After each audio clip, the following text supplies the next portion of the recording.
Hello guys, मैं आपका छोटा भाई स्पेशल एजुकेशन मन्नू आईडीडी से हूँ मैं। और मैं आपको बता दूं, जो आज हम स्टार्ट करने वाले हैं वो है दिव्यांगता का परिचय, यानी जो यूनिट फर्स्ट है दिव्यांगता का समझना, अंडरस्टैंडिंग डिसेबिलिटी। हम एकदम सरल और सटीक जानकारी पढ़ेंगे, वही पढ़ेंगे जो एग्जाम के लिए महत्वपूर्ण है। ठीक है, तो 1.1 तो पहले करा दिया और अब यूनिट पढ़ेंगे 1.2, जिसका नाम है सती असमता और दिव्यांगता का अर्थ एवं परिभाषा। तो हम पढ़ते हैं दिव्यांगता, सती, असमता क्या है।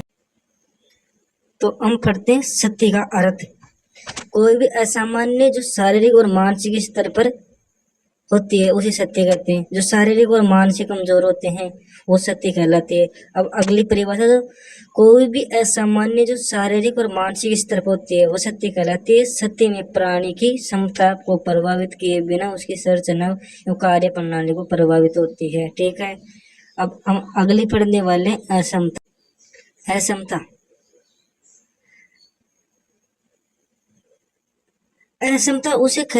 असमता उसे कहते हैं जब कोई व्यक्ति सत्य के कारण, यानी जो सत्य थी तो उसके कारण कोई सामान्य कार्य करने में असमर्थ होता है। जो कोई व्यक्ति वो सामान्य कार्य नहीं कर पाता, इसमें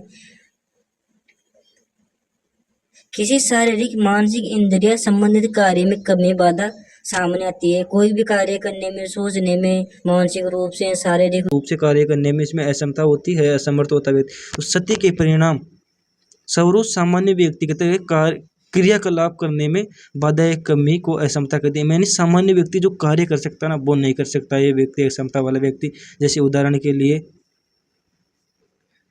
अगर किसी व्यक्ति के मस्तिष्क में किसी भाग में समस्या हो, जिसका उसका हाथ हिलाना, बोलना, सोचने की सीमित क्रियाएं हो जाए तो उसे असमता कहलाती है। ठीक है, तो हम पढ़ते हैं अगला और नेक्स्ट और पढ़ते हैं दिव्यांगता। दिव्यांगता किसे कहते हैं? दिव्यांगता उस स्थिति को कहते हैं जब कोई व्यक्ति अपनी सती और असमता के कारण समाज में सामान्य लोगों की तरह सामाजिक, शैक्षिक, आर्थिक और व्यवसायिक कार्यों में भाग नहीं ले पाता है।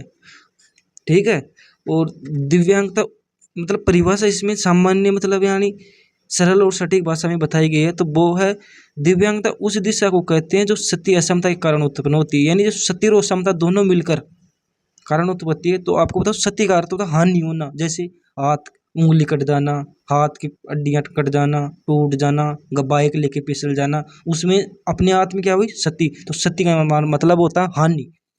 तो व्यक्ति की तुलना में कार्य नहीं कर पाता। किसी व्यक्ति के जैसे हाथ दुर्घटना में कट गया, वह अपने काम नहीं कर पा रहा है या असमता है, यदि इस कारण से वे रोजगार नहीं पा रहा तो जीवन में पिछड़ रहा है, तो उसी स्थिति को दिव्यांगता कहते हैं। तो आपको अगर वीडियो समझ में आए तो चैनल को सब्सक्राइब करें और सब्सक्राइब आप सपोर्ट करें ज़्यादा से ज़्यादा, ताकि अपना चैनल एक अच्छे लेवल तक पहुंच सके और आपको जो सब्जेक्ट के अनुसार वो आपको मिल सके। ठीक है, जानकारी मिल सके। राधे राधे, जय श्री कृष्णा। 1.2 यूनिट पढ़ी थी, तो आज हमने 1.3 यूनिट PWD एक्ट पढ़ेंगे जो विशेष बच्चों के लिए था। इसकी स्थापना PWD एक्ट 1995 में आया था। इसका फुल नाम था पर्सन विथ डिसेबिलिटी एक्ट। ठीक है, कि यह ना 2093 प्रस्तावित है, मतलब ड्राफ्ट तैयार हुआ था इसका, लेकिन संसद द्वारा 1995 में पारित हुआ और 1996 में लागू किया गया। इसमें 7 प्रकार की दिव्यांगताएं थी, वो दिव्यांगताएं देखते हैं। अल्प दृष्टि बाधित, दृष्टि दोष, कुष्ठ रोग, श्रवण बाधित, गतिशील बाधित, मानसिक मंदता और मानसिक बीमारी। ठीक है, PWD एक्ट की विशेषताएं क्या क्या है, चलो हम देखते हैं PWD एक्ट की विशेषताएं क्या क्या, विकलांग बच्चों के लिए क्या क्या किया गया है इसके अंदर, तो ये देखते हैं। 1995 में केवल 7 प्रकार की असमता थी, बल्कि 2016 में इसे बढ़ाकर किस प्रकार की विकलांगता कर दी, जैसे दृष्टिबाधित, मुखबाधित, मानसिक बीमारी, स्पेक्ट्रम डिसऑर्डर, ऑटिज्म, थैलेसीमिया, सिलिक सेल और एसिड अटैक पीड़ित आदि। और अब इसमें क्या क्या विशेषताएं दी गई बच्चों को, तो आज हम वो पढ़ते हैं क्या क्या विशेषताएं थी और क्या क्या फायदे हुए थे। आरक्षण की सुविधा, बच्चों को आरक्षण की, सरकारी नौकरी और उच्च शिक्षा के संदर्भ से 4% आरक्षण की व्यवस्था की। पहले 3% था PWD एक्ट में, तो 2016 में से 4% कर दिया गया। अधिकार आधारित दृष्टिकोण, ये कानून ये कानून अब कल्याण आधारित नहीं है बल्कि अधिकार आधारित है। दिव्यांगों के समान अवसर, गरिमा और भागीदारी को सुनिश्चित करता है। शिक्षा का अधिकार 6 से 18 वर्ष तक के दिव्यांग बच्चों को निःशुल्क और अनिवार्य शिक्षा अधिकार है। समावेशी शिक्षा को बढ़ावा दिया गया। समावेशी शिक्षा का मतलब सभी को समान अवसर दिया जाए, सभी को एक साथ शिक्षा दी जाए, किसी के साथ भेदभाव नहीं किया जाए। अभिगम्यता एक्सेसिबिलिटी, सार्वजनिक भवनों, परिवहनों, सूचना व संचार सेवाओं को दिव्यांगजनों के सुलभ बनाने अनिवार्य। विविधिक संरक्षण व न्याय, भेदभाव, शोषण, दुष्व्यवहार, कानून कार्रवाई का प्रावधान है। राज्य और राष्ट्रीय स्तर पर दिव्यांग आयुक्त की नियुक्ति की गई। स्वतंत्रता, जीवन और समुदाय समावेश, दिव्यांगों के और स्वतंत्र रूप से रहने और समाज में पूर्ण भागीदारी का अधिकार है। समुचित पुनर्वास और सहायता पुनर्वास सेवाओं, जीवन यापन, कौशल, रोजगार, प्रशिक्षण, सामाजिक सुरक्षा योजनाओं की व्यवस्था की गई।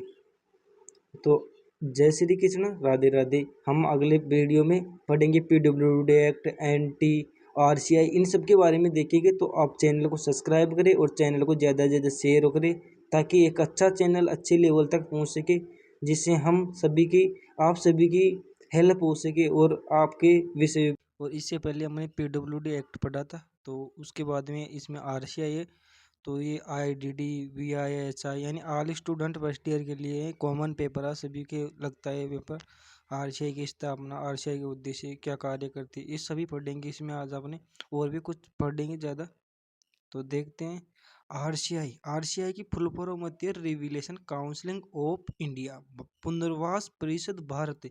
ये जो RCI की फुल फॉर्म मैंने बहुत बार पूछता है एग्जाम में पेपर के अंदर, तो पढ़ते हैं। RCI ये एक भारत सरकार की एक वैधानिक संस्था है जो दिव्यांग व्यक्तियों के पुनर्वास से जुड़े पेशेवरों को शिक्षा, प्रशिक्षण को और मान्यता को नियंत्रण और मानकीकृत करने का कार्य करती है। RCI की स्थापना और अधिनियम, स्थापना 1986 में एक पंजीकृत सोसाइटी के रूप में वैधानिक दर्जा मतलब इसे लागू कब किया गया था 1992 में संसद द्वारा पारित एक अधिनियम RCI एक्ट 1992 के तहत वैधानिक दर्जा मिला। RCI इम्प्लीमेंट संशोधन 2000 में हुआ था, इसमें संशोधन, ठीक है। अब इसके उद्देश्य क्या है, चलो हम उद्देश्य देखते हैं। दिव्यांगजनों के पुनर्वास क्षेत्र में काम करने वाले पेशेवरों को मान्यता देना, यानी जो भी दिव्यांग व्यक्तियों के कोई भी काम करेगा तो उसको मान्यता देती है इसमें। पुनर्वास सेवाओं से जुड़े प्रशिक्षण कार्यक्रम में विनियमित करना, पुनर्वास प्रोफेशनल और कर्मियों को रजिस्ट्रेशन करना, दिशा निर्देश बनाना कि कौन कौन सी संस्था कौन कोर्स वैधिक है, प्रशिक्षित और मान्यता प्राप्त करने पेशेवरों को एक राष्ट्रीय रजिस्ट्री बनना। RCI की भूमिका क्या है? RCI की भूमिका क्या है? विशेष शिक्षक को प्रमाण पत्र देना, पुनर्वास मनोवैज्ञानिक थेरेपी स्पेस आदि को लाइसेंस देना, विकलांगता के क्षेत्र में जैसे दृष्टिबाधित, श्रवणबाधित, मानसिक मंदता, ऑटिज्म स्पेक्ट्रम डिसऑर्डर और ट्रेनिंग देना, ऐसे ये कार्य करती है RCI। तो अगर आपको वीडियो अच्छा लगे और समझ में आए तो आप चैनल को सब्सक्राइब करें और शेयर करें ताकि एक अच्छा खासा चैनल हम बना सके और चैनल को सपोर्ट करें। थैंक यू, राधे राधे, जय श्री कृष्णा। मिलते हैं अगले वीडियो में 1.4 में। राधे राधे, जय श्री कृष्णा। आज हम पढ़ने वाले नेशनल ट्रस्ट, जो एक यूनिट 1.3 है, उसके पार्ट 3 है। तो नेशनल ट्रस्ट चलो शुरू करते हैं। नेशनल ट्रस्ट 1999 एक महत्वपूर्ण भारतीय कानून है जो विशेष रूप से 4 प्रकार की दिव्यांगताएं होती है। इसमें जो नेशनल ट्रस्ट है इसमें 4 प्रकार की दिव्यांगताएं होती है। बौद्धिक मानसिक अक्षमता तो वाले व्यक्तियों के अधिकारों और कल्याण को बनाया गया है। नेशनल ट्रस्ट का पूरा नाम है, कभी कभी नेशनल ट्रस्ट का पूरा नाम भी पूछ लेता है, कभी इसमें कौन कौन सी दिव्यांगता ये भी पूछ लेता है। तो आज ही इनके बारे में अगले नेक्स्ट पढ़ेंगे। नेशनल ट्रस्ट एक्ट, इसका पूरा नाम है नेशनल ट्रस्ट एक्ट। हम पढ़ेंगे अब नेशनल ट्रस्ट के उद्देश्य, इसके उद्देश्य क्या क्या है। अब इसमें 4 प्रमुख दिव्यांगता वाले लोगों के लिए देखभाल, संरक्षण, कल्याण सुनिश्चित करना है। तो इसमें 4 प्रकार की दिव्यांगता कौन कौन सी वो देख लेना। Autism, cerebral palsy, mental retardation और मल्टीपल डिसेबिलिटी। ठीक है। ये 4 प्रकार की दिव्यांगताएं थी इसमें। उन्हें आत्मनिर्भर और सम्मानजनक जीवन जीने में मदद करना, ऐसे व्यक्तियों के लिए संस्थागत देखभाल की योजना बनाना, यदि उनके माता पिता संरक्षक ना हो तो, मतलब माता पिता या कोई और भी ना हो तो उसके लिए ये देखभाल करती है। स्थायी सुरक्षितता प्रदान करना, स्वावलंबन को बढ़ावा देने और शिक्षा, रोजगार और स्वरोजगार। अब इसकी विशेषताएं क्या है, तो आज हम विशेषता पढ़ते हैं। अब इसकी पहले हमने उद्देश्य पढ़े थे, तो अब विशेषताएं पढ़ ले। नेशनल ट्रस्ट नाम की एक संस्था की स्थापना की गई। ये संस्था भारत सरकार के सामाजिक न्याय और अधिकारिता मंत्रालय के अंतर्गत आती है। यह व्यक्ति को कानून संरक्षण नियुक्त करने का अधिकार देती है। इसमें कौन कौन सी योजनाएं चलाई गई है, जैसे इसमें आवासीय सुविधाएं, घरौंदा, सहयोगी मतलब देखभाल करती ट्रेनिंग, दिशा, प्राथमिक हस्तक्षेप, समर्थ आवासीय सेवाएं आदि इसके अंदर योजनाएं चलाई गई थी। ठीक है। और तो महत्व क्या है इसकी, मतलब नेशनल ट्रेंड की क्या महत्व है, क्यों बनाई गई है। ये कानून उन परिवारों के लिए बहुत सहायक है जिनके बच्चे या सदस्य गंभीर बौद्धिक और मानसिक अक्षमता से पीड़ित होते हैं।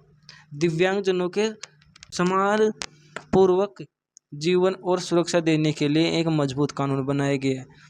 मिलते हैं नेक्स्ट पार्ट में। जय श्री कृष्णा, राधे राधे। अगर वीडियो अच्छा लगे तो चैनल को सब्सक्राइब कर लीजिए। आज हम पढ़ने वाले हैं, एक टॉपिक है जो बेंचमार्क दिव्यांगता, जो एग्जाम में पूछता है एग्जामिनर। तो इसको पढ़ते हैं, क्या है बेंचमार्क दिव्यांगता, क्या है या क्या बताया गया, इसके बारे में आज हम पढ़ने वाले हैं। तो बेंचमार्क दिव्यांगता का अर्थ, ऐसी असमता जो भारत सरकार द्वारा तय किया गया है कि एक मानक के अनुसार कम से कम 40% या उससे अधिक हो, यानी कोई भी व्यक्ति जो 40% डिसेबिलिट हो, है ना, डिसेबिलिटी यानी दिव्यांगता हो। पर RPWD के 2016 के अनुसार बेंचमार्क दिव्यांगता तात्पर्य उस व्यक्ति से जो व्यक्ति कम से कम 40% तक प्रमाणित हो, यानी 40% विकलांगता वो प्राप्त करता हो और उसे प्राधिकृत चिकित्सा प्राधिकारी द्वारा प्रमाणित किया गया, मतलब उसके द्वारा उसको प्रमाणित पत्र मिल गया, मतलब चिकित्सा अधिकारी द्वारा। तो इसकी प्रमुख बातें क्या हैं, कम से कम 40% होनी चाहिए और सरकार द्वारा निर्धारित दिव्यांगता के प्रकार के होने चाहिए, जैसे दृष्टिबाधित, श्रवणबाधित, मानसिक रोग आदि। प्रमाण पत्र जिला चिकित्सा बोर्ड प्राधिकृत अस्पताल से प्राप्त करना होता है। ये मान्यता सरकारी योजना, नौकरियों, आरक्षण, सुविधा और अन्य लाभों को पाने के लिए जरूरी है। उदाहरण के लिए, अगर किसी व्यक्ति 30% बाध्यता है तो वह बेंचमार्क दिव्यांगता नहीं माना जाएगा। लेकिन यदि कोई 50% बाध्यता तो दिव्यांगता का सरकारी लाभ का पात्र होगा। Thank you. जय श्री कृष्ण, राधे राधे, जय हिंद। और मिलते हैं नेक्स्ट टॉपिक के साथ में। तो आज हम पढ़ने वाले क्रॉस डिसेबिलिटी क्या होती है, तो इसके सभी जो यूनिट में दी गई है वो सभी पढ़ेंगे। महत्व क्या है, दृष्टि क्या है, लाभ क्या है, तो ये क्या होती है क्रॉस डिसेबिलिटी, तो ये सभी पढ़ेंगे आज की यूनिट में। और IDD special education, ID, VI, HI, तो ये सभी के लिए कॉमन पेपर है, इसको सभी पढ़ सकते हैं। तो क्रॉस डिसेबिलिटी एक से अधिक सभी प्रकार की दिव्यांगता को शामिल करता है, लेकिन ये केवल उन्हीं तक सीमित नहीं है, ये शामिल कर सकते हैं। इसमें अर्जित, जन्मजात, बौद्धिक, मस्तिष्क तंत्रिका तंत्र, संवेदन, गतिशील, मानसिक स्वास्थ्य, प्राकृतिक, स्थानीय आदि। अब क्रॉस डिसेबिलिटी की परिभाषा क्या है, तो इसकी परिभाषा क्या, आज हम परिभाषा पढ़ते हैं। ऐसे स्वतंत्र रहने वाले केंद्र या सेवाएं जो सभी प्रकार के दिव्यांगता वाले व्यक्तियों को एक समान रूप से स्वतंत्र जीवन जीने के लिए सेवाएं प्रदान करें। इसके उद्देश्य होते हैं हर प्रकार की दिव्यांगता वाले व्यक्ति का प्रतिनिधित्व करना, उन्हें स्वावलंबी बनाना, उन्हें मुख्यधारा से, समाज की मुख्यधारा से जोड़ना।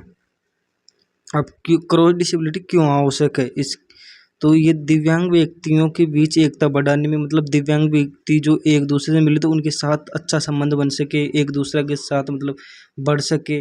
सभी के लिए समान अधिकार सुनिश्चित करना, मतलब सभी बच्चों को एक समान अधिकार देना। नीति और सेवाओं को में भेद को खत्म करने के लिए, नीति मतलब कोई भी भेदभाव नहीं करना चाहिए, मतलब उन बच्चों को समान रूप से देखना चाहिए।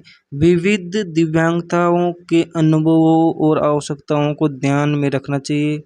समावेशी समाज का निर्माण करना, समावेशी समाज का निर्माण करना चाहिए, मतलब जिसमें सभी एक समान निवास करते हो, तो वो निवास। अब दृष्टिकोण वितरण, मानव अधिकार दृष्टिकोण, सभी दिव्यांगताओं के लिए एक समान अधिकार और समान समावेशी शिक्षा दृष्टिकोण, सभी दिव्यांग बच्चों को एक साथ समान शिक्षा का अवसर, सामाजिक मॉडल, दिव्यांगता को समाज द्वारा बनाई गई बाधा माना जाता है, न कि व्यक्ति की कमजोरी, शक्तिकरण दृष्टिकोण, दिव्यांग व्यक्तियों को निर्णय लेने की शक्ति देना। अब क्रॉस डिसेबिलिटी में हस्तक्षेप क्या है? शिक्षा, समावेशी शिक्षा की नीतियाँ, इंक्लूज एजुकेशन पॉलिसी, मतलब इसकी समावेशी शिक्षा की नीतियाँ क्या है? तो इसमें समावेशी शिक्षा का मतलब होता है जिसमें सभी बच्चे समान रूप से इस शिक्षा प्राप्त कर सके। इसमें किसी प्रकार का कोई भेदभाव नहीं बच्चों के साथ में, और बच्चों को एक सुविधा उपलब्ध करानी चाहिए। विशेष बच्चों को व्हील चेयर, अलग से बाथरूम होना चाहिए, उनके लिए अलग से रूम होना चाहिए, और युवा कार्य में उनको बैठाकर शिक्षा देनी चाहिए। स्वास्थ्य सेवाएं सभी दिव्यांगों के लिए समान पहुंच होनी चाहिए, मतलब स्वास्थ्य से मतलब सभी बच्चों को समान रूप से बुद्धि देना चाहिए, अधिकार देना चाहिए। कानूनी सहायता, RPW एक्ट 2016 जैसे कानून सभी प्रकार दिव्यांग बच्चों को सुरक्षा देता है। रोजगार, cross disability supportive workplace policy, प्रशिक्षण एक कौशल विकास के सभी के लिए समान अवसर है। अब क्रॉस डिसेबिलिटी का प्रबंधन क्या है? क्षेत्र प्रबंधन के उपाय, शिक्षा समावेशी पाठ्यक्रम, सहयोग शिक्षक, रोजगार, एक्सेसिबिलिटी ऑफिस, रोजगार आरक्षण, परिवहन सभी के लिए अनुकूल ट्रांसपोर्ट सिस्टम, सामाजिक सुरक्षा, समस्त दिव्यांगों के लिए योजनाएं, प्रौद्योगिकी सहायता, तकनीकी। क्रॉस डिसेबिलिटी के लाभ क्या है? क्रॉस डिसेबिलिटी के लाभ क्या है? सभी दिव्यांग व्यक्तियों को बराबरी का हक दो, मतलब सभी दिव्यांग बच्चों कोई भी तो उन बराबरी हक दो, अपने साथ बैठानो।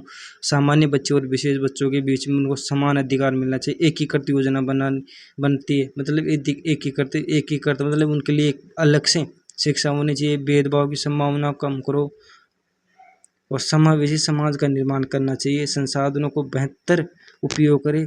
तो आज की जो यूनिट थी अपने इंट्रोडक्शन टू डिसेबिलिटी की 1.5 वो कंप्लीट हो चुकी, तो इसमें एक यूनिट कंप्लीट हो चुकी। अब पढ़ेंगे नेक्स्ट यूनिट 2, तो उसके लिए चैनल को सब्सक्राइब कर लो, और चैनल को सब्सक्राइब करके वीडियो को शेयर करो, ज़्यादा से ज़्यादा लाइक करो, कमेंट करके बताओ कि वीडियो कैसा लगा आपको, क्या आपकी समझ में आ रहा है या नहीं आ रहा। Thank you. राधे राधे, जय श्री कृष्णा।